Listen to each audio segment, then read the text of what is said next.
It may be many, many years before we have the related data and analysis, but collectively, the startling change in the way we are living right now technically counts for a large scale human trauma. When the world reopens fully, of course, the lives will resume, but there will remain some form of anxiety and ambivalence.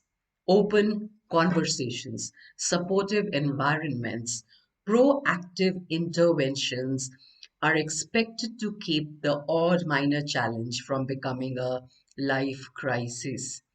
All of us, all the stakeholders involved, will need greater stocks of emotional intelligence than pre pandemic. And we can no longer afford to await this skill some years down the road ahead. The future we are looking at now will not have as much use for hard training as it will for an emotional equipment. Tomorrow's workforce, the educators, the professionals, innovators will need psychological robustness and wholesomeness most of all. The rate of psychopathology of the young, the teens in particular today, is five times that of 75 years ago in the United States. That's where the research data is coming from.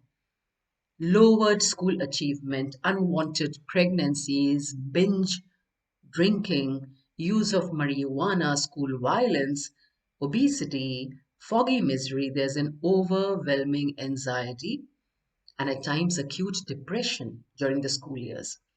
Could these be symptomatic of a complete lack of investment in the training of children's what are called non-cognitive skills? Do our young lack the motivation, the ability to persevere, and the kind of self-control needed to take economy and the well-being of the entire race forward? Feelings matter at home and at work. Emotion science, positive psychology, mindfulness curriculums, they've begun to address the management of feelings today. It's also called the art of managing one's micro expressions, the frown and the smile. The ability to analyze, selectively choose emotions for happier outcomes in children has to begin as early as preschool. The real benefits are deeper friendships, stronger attachments with teachers and parents, and a smarter conflict management. There'll be sharper academic scores and non threatening leadership skills. There's growing evidence by now to establish that SEL programs are effective and sorely needed in schools. Nothing less than an emotional revolution is the need of the hour today. We're already a quarter way into the new century.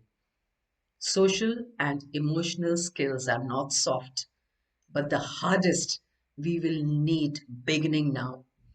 There's a pressing cause to mobilize business leaders, educators, policymakers to upgrade the learning environments with a sense of urgency, a compassionate vigilance, keener empathy, and resilient adaptability will be the features that the new generation of leaders will need.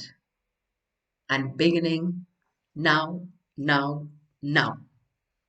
Social emotional learning for each one of us.